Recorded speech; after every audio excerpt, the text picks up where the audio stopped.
વલસાડમાં વહેલી સવારથી જ વરસાદ છે। વલસાડના કેટલાક નીચાણવાળા વિસ્તારોમાં અને સોસાયટીના રસ્તા પર પાણી ભરાઈ ગયા છે। આ તસવીર આવી રહી છે, તમે જોઈ શકો છો કે દક્ષિણ ગુજરાતના વલસાડ જિલ્લામાં ધોધમાર વરસાદ પડ્યો। વહેલી સવારે અહીંયા વરસાદથી શાળાએ જતા બાળકો અને નોકરી ધંધે જતા લોકો પણ પલળી ગયા હતા। વલસાડ જિલ્લામાં હવામાન વિભાગે ભારે વરસાદની આગાહી પણ કરી છે। તો દક્ષિણ ગુજરાતમાં સારો વરસાદ છે। વલસાડમાં હાલ સંવાદદાતા ભરતસિંહ વાઢેર મારી સાથે જોડાયા છે। ભરત, વલસાડમાં ભારે વરસાદની આગાહી કરવામાં આવી છે, વહીવટી તંત્ર કેટલું સતર્ક દેખાઈ રહ્યું છે?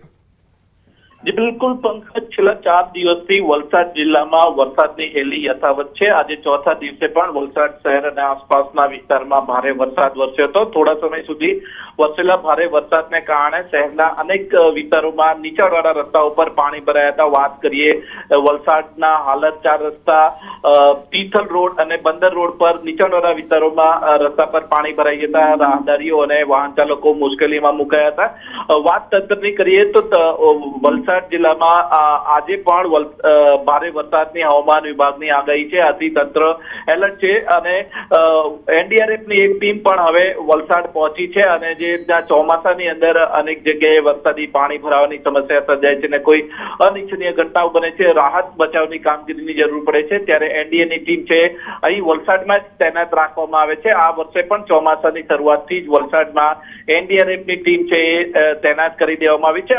છેલ્લા 4 દિવસથી જે રીતે વલસાડ શહેરમાં અને જિલ્લામાં વરસાદ વરસી રહ્યો છે એને કારણે ખેડૂતોમાં ખુશી છે, પરંતુ શહેરી વિસ્તારોની અંદર પ્રથમ વરસાદથી જ છે હાલાકીનો સામનો કરવો પડવાથી લોકો મુશ્કેલીમાં છે। જી ભરત, આભાર માહિતી આપવા માટે। તો વલસાડમાં વહેલી સવારથી ધોધમાર વરસાદ છે અને છેલ્લા 4 દિવસથી વલસાડ જિલ્લામાં ચોમાસાનો માહોલ બરાબર જામ્યો છે। હવે બોટાદથી જે તસવીર આવી રહી છે તે આપને બતાવીએ। બોટાદ શહેરમાં ધોધમાર વરસાદ છે। બોટાદ શહેરના Paliyad road, Bhavnagar road, Gadhada road અને ટાવર રોડ તેમજ સ્ટેશન રોડ સહિતના અલગ અલગ વિસ્તારોમાં વરસાદી માહોલ જામ્યો છે। વરસાદ પડવાથી અહીંયા લોકોને ગરમીથી રાહત પણ મળી, વાતાવરણમાં ઠંડક ફેલાઈ ગઈ છે। સાળંગપુર, સેથડી, સમઢિયાળા, પાળિયાદ સહિતના ગામોમાં ધીમી ધારે વરસાદનું આગમન થયું।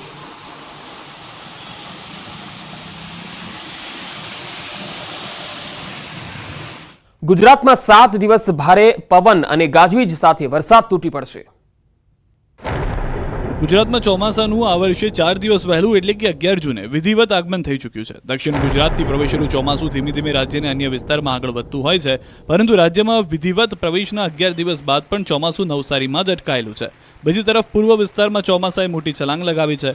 ગુજરાતની બદલે મહારાષ્ટ્ર, મધ્યપ્રદેશમાં આગળ વધ્યું ચોમાસું, છત્તીસગઢ, ઓડિશામાં પણ આગળ વધ્યું ચોમાસું, પશ્ચિમ બંગાળ અને ઝારખંડમાં બેઠું છે ચોમાસું, પણ 11 જૂન બાદ ગુજરાતમાં આગળ નથી વધ્યું ચોમાસું। ચોમાસું આગળ વધવા માટે 3-4 દિવસ સ્થિતિ અનુકૂળ છે। બીજી તરફ હવામાન વિભાગે રાજ્યમાં આગામી 7 દિવસ દરમિયાન રાજ્યના તમામ જિલ્લાઓમાં સામાન્ય વરસાદની આગાહી કરી છે। જોકે લોકોએ સારા વરસાદ માટે હજી થોડી રાહ જોવી પડે તેમ છે। 7 દિવસ સામાન્યથી મધ્યમ વરસાદ પડી શકે, 40 થી 45 કિલોમીટર પ્રતિ કલાકની ઝડપે પવન ફૂંકાશે। હાલમાં રાજસ્થાનના દક્ષિણ પશ્ચિમ ભાગમાં સાયક્લોનિક સર્ક્યુલેશન સક્રિય થયું છે, તેને કારણે સમગ્ર ગુજરાત રાજ્યમાં વરસાદની શક્યતાઓ છે। આ ઉપરાંત દરિયાકાંઠાના વિસ્તારોમાં 35 થી 45 કિલોમીટર પ્રતિ કલાકની ઝડપે પવનો ફૂંકાશે, તેને કારણે ગુજરાતના ઉત્તરીય અને દક્ષિણી ભાગના દરિયાકાંઠામાં માછીમારોને દરિયો ન ખેડવા સૂચના આપવામાં આવી છે। ઉર્ફિન હોવાની શંકા।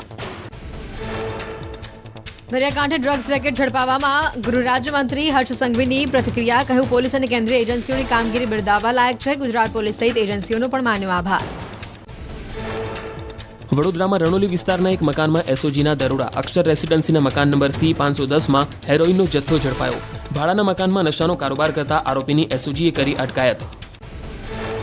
દાહોદમાં નકલી કચેરી, નકલી એને બાદ હવે નકલી કર્મચારીઓ સામે આવ્યા। લીમખેડા તાલુકા પંચાયત કચેરીની બાંધકામ શાખામાં સરકારી કર્મચારીઓની જગ્યાએ બિનઅધિકૃત વ્યક્તિઓ કરી રહ્યા છે કામગીરી। વિડીયો વાયરલ થતા ટીડીઓએ કહ્યું, આ કર્મીઓ અમારા નહીં। દાહોદમાં નકલી તપાસ અરજીથી ખળભળાટ, શાળાના આચાર્ય સામે દ્વેષ ભાવના રાખી અન્ય શાળાના આચાર્યના નામે કરાઈ અરજી। પોલીસ તપાસ અને સીસીટીવી કેમેરાના માધ્યમથી ભાંડો ફૂટતા વધુ કાર્યવાહી હાથ ધરાઈ। ભરૂચના નોંધાણા ગામમાં એક જ સમાજના 2 જૂથો વચ્ચે અથડામણ, મારક હથિયારો ઉછાળવાની સાથે થયો હતો ગોળીબાર। ઘટનાને લઈને પોલીસે 13 આરોપીઓની કરી ધરપકડ। ફાયરિંગમાં ઉપયોગમાં લેવાયેલી દેશી બનાવટની પિસ્તોલ કરાઈ જપ્ત। અમદાવાદમાં બગોદરા પોલીસે કફ સિરપના જથ્થા સાથે 2 આરોપી ઝડપ્યા. 419 નંગ કફ સિરપની બોટલ કરી કબજે. પોલીસે બંને આરોપીઓની પૂછપરછ કરી શરૂ. સુરતમાં કામરેજ નજીક ફાર્મ હાઉસમાં ચાલતા દેહ વ્યાપારનો પર્દાફાશ. મિત હરિયાણી નામનો વ્યક્તિ થાઈ મહિલાઓને બોલાવતો. રેડ કરતા 5 થાઈ મહિલા, 2 મજૂર, 3 ગ્રાહકો ઝડપાયા. જ્યારે મુખ્ય આરોપી મિત હરિયાણી ફરાર. ગીર સોમનાથના કોડીનારમાં પાડોશી બન્યો હત્યારો. સામાન્ય બોલાચાલીમાં પાડોશી મહિલાને ઉતારી મોતને ઘાટ. પોલીસે આરોપીને પકડવા ચક્રો ગતિમાન કર્યા. પંચમહાલ નીટ પરીક્ષા કૌભાંડમાં સૌથી મોટો ખુલાસો. ગોધરા પોલીસે નીટ પરીક્ષા કૌભાંડને લઈને નિવેદન આપતા કહ્યું, નીટ પરીક્ષા પેપર ગોધરાથી લીકની વાત ખોટી. ગોધરા સેન્ટર પરથી કોઈ પેપર લીક થયું નથી. સુરતમાં ફાયર સેફટીના અભાવે 150થી વધુ શાળાઓને ડીઈઓએ ફટકારી નોટિસ. હાઈકોર્ટની ટકોર બાદ સુરત જિલ્લા શિક્ષણ વિભાગ હરકતમાં. 1300થી વધુ શાળાઓનું હાથ ધરાયું હતું સરપ્રાઇઝ ચેકિંગ. 150થી વધુ શાળાઓમાં ફાયર સેફટીના સાધનોમાં ખામીઓ મળી આવતા કાર્યવાહી. કચ્છની નાવીનાર ગામે ગૌચરની જમીન અન્ય હેતુ માટે આપવા મામલે હાઈકોર્ટમાં સુનાવણી. હાઈકોર્ટે સરકાર અને કચ્છ કલેક્ટરની કાઢી ઝાટકડી. હાઈકોર્ટે કલેક્ટરે લીધેલા નિર્ણયને ગેરકાયદેસર ગણાવ્યો. ધનસુરા તાલુકાના ભાજપ મંત્રી બિંકલ પટેલે મુખ્યમંત્રી ભૂપેન્દ્ર પટેલને લખ્યો પત્ર. ગામડાઓમાં મંદિરોના કોમર્શિયલ વીજ કનેક્શનને સામાન્ય વીજ કનેક્શન કરવા કરી માંગ. કોમર્શિયલ કનેક્શન હોવાના કારણે મંદિરો પર આર્થિક ભારણ વધવાનો ઉલ્લેખ. રાજકોટ ટીઆરપી ગેમ ઝોન અગ્નિકાંડમાં એસઆઈટીએ આજે રિપોર્ટ સરકારને સુપરત કર્યો. રિપોર્ટમાં 4 વિભાગની બેદરકારી સામે આવી. જવાબદાર અધિકારીઓ સામે શિક્ષાત્મક પગલાં લેવાય તેવી શક્યતા. રોંગ સાઈડમાં વાહનો હંકારનારા સામે શરૂ કરાઈ ટ્રાફિક ડ્રાઈવ. આવતીકાલથી શરૂ થનારી ડ્રાઈવ આગામી 10 દિવસ સુધી ચાલશે. એસજી રોડ સહિત શહેરની અંદરના રોડ પર પણ યોજાશે ટ્રાફિક ડ્રાઈવ. દ્વારકાધીશ જગત મંદિરમાં ભગવાન દ્વારકાધીશને જ્યેષ્ઠાભિષેક કરવામાં આવ્યો. દર વર્ષે જેઠ માસમાં જ્યેષ્ઠા નક્ષત્રમાં કરવામાં આવે છે જ્યેષ્ઠાભિષેક. ઋતુ અનુસાર શ્રીજીનું અમૃત તેમજ દ્વારકાના અઘોર કુંડના પવિત્ર જળથી જળાભિષેક કરાયો. સોમનાથ મહાદેવને કેરીનો મનોરથ. સોમનાથ ટ્રસ્ટે 2500 કિલો કેરીઓની પ્રસાદી આંગણવાડીમાં કરી વિતરણ. 9700 જેટલા બાળકોને કરાઈ કેરી વિતરણ. આવતીકાલે ભગવાન જગન્નાથજીની નીકળશે જળયાત્રા. વાંચીથી ગાજથી ભગવાન જગન્નાથ, બહેન સુભદ્રા અને ભાઈ બલરામ સાથે મામાના ઘરે જશે. જળયાત્રાને લઈને ગોઠવાયો ચુસ્ત પોલીસ બંદોબસ્ત. ઓડિશાના પુરીમાં યોજાનારી ભગવાન જગન્નાથજીની રથયાત્રાને લઈને લોકોમાં અનેરો ઉત્સાહ. રથયાત્રાની તૈયારીઓ પૂરજોશમાં. આયોજન મુજબ અનેક લોકો રથયાત્રા માટે કામગીરીમાં જોડાયા. ઉત્તરાખંડમાં ચારધામ યાત્રા માટે ભક્તોની સંખ્યામાં સતત વધારો. યાત્રાધામમાં વધી રહેલી ભીડને લઈને આરોગ્યની સુવિધામાં વધારો કરાયો. બદ્રીનાથ અને કેદારનાથ ધામમાં 50-50 બેજ અને જોશીમઠ અને ગુપ્તકાશીમાં એક હોસ્પિટલ ખોલવા તંત્ર તરફથી કરાઈ રહી છે તૈયારીઓ.